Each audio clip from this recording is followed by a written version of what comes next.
A strong jobs report rescues Bitcoin out of the beef dip.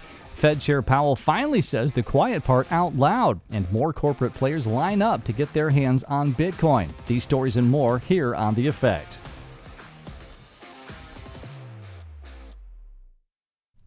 Hi, I'm Nate Martin, and this is the Bitcoin Effect. Earlier this week, Bitcoin took a hit after a high-profile spat between President Trump and Elon Musk shook markets. It started when Musk blasted Trump's federal budget proposal as a disgusting abomination. Trump threatened to pull federal contracts from Musk companies, and Musk fired back, accusing Trump of being named in the unreleased Epstein files. The tension sent Bitcoin tumbling to just over $100,000, triggering over $300 million in liquidated long positions. But the bounce came fast. A better-than-expected U.S. jobs report showed 139,000 jobs added in May and unemployment holding at 4.2%. That data cooled fears of a worsening economy and opened the door to potential Fed rate cuts. Institutional interest also surged. CME reported a record number of large open interest holders in Bitcoin futures, signaling deeper engagement from heavyweight investors. Bitcoin has since recovered above $105,000, stabilizing for now as markets digest both political drama and economic indicators. The list of companies adopting Bitcoin just got longer and more global.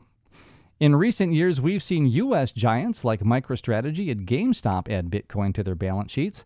But this week, two companies from entirely different sectors and continents joined the growing movement. On Thursday, agricultural trading firm Davis Commodities in Singapore announced it will allocate 15% of its recent capital raise, or about $4.5 million, into Bitcoin. They're planning a phased strategy that mixes spot ETFs, direct holdings, and cold storage. And then SolarBank, a Canadian renewable energy company, declared earlier this week that it's implementing a Bitcoin treasury strategy. No flashy numbers yet, but the message is clear. Bitcoin isn't just for tech firms or finance anymore. Metaplanet, based in Tokyo, has unveiled plans to accumulate 210,000 Bitcoin by 2027. That would place them in the so-called 1% club, companies or entities that hold 1% or more of the total Bitcoin supply. To get there, they're launching what they call the 555 million plan, issuing 555 million new shares to raise 770.9 billion yen, or about $5.4 billion. And that cash will be used to supercharge their Bitcoin buying strategy.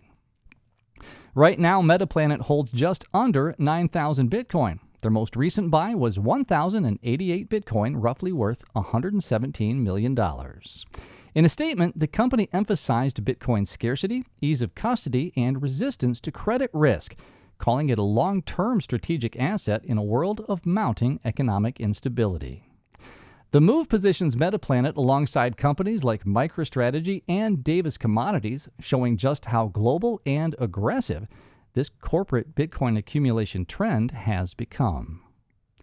This week, Fed Chair Jerome Powell delivered a speech marking the 75th anniversary of the Fed's International Finance Division, and in it, he said the quiet part out loud.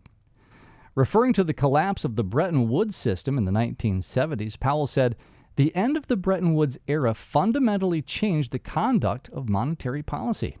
Well, that's a rare public acknowledgement from the head of the Federal Reserve that the monetary system we live under today was forged not through design, but disruption. The Bretton Woods Agreement had tied global currencies to the U.S. dollar and the dollar to gold. But when that link was severed in 1971, it ushered in a new era, one where money was no longer backed by anything but trust in government policy. And Strike CEO Jack Mallers responded bluntly. Powell finally said the quiet part out loud.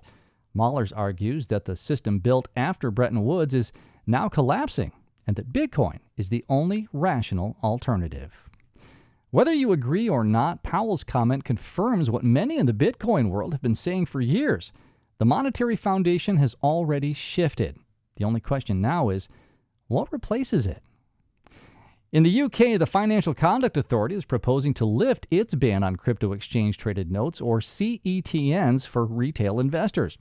These notes, similar to ETFs, have been off limits to the public in the UK since 2020 due to risk concerns.